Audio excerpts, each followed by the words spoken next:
Bon,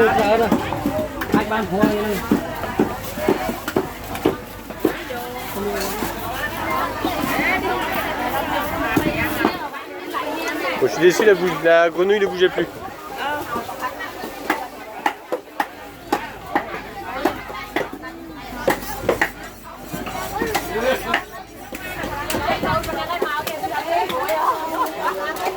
Les pattes de poulet.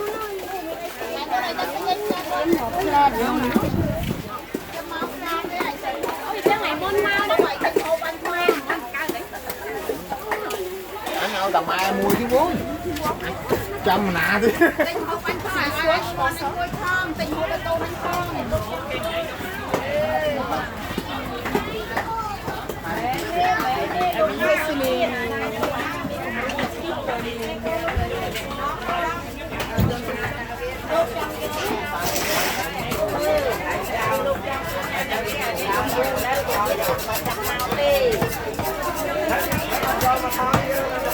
Này nếu mày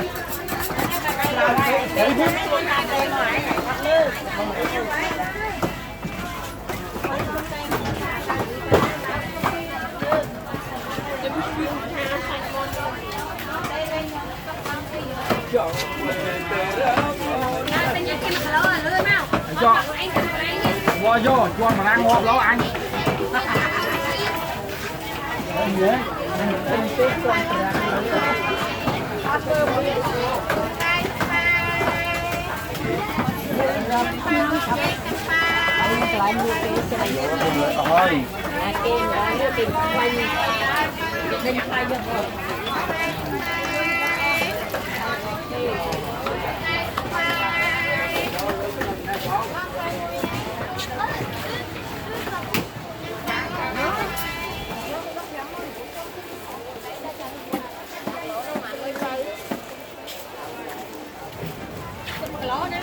Alors, qu'est-ce que tu as pensé de la traversée du marché de Fontpenne?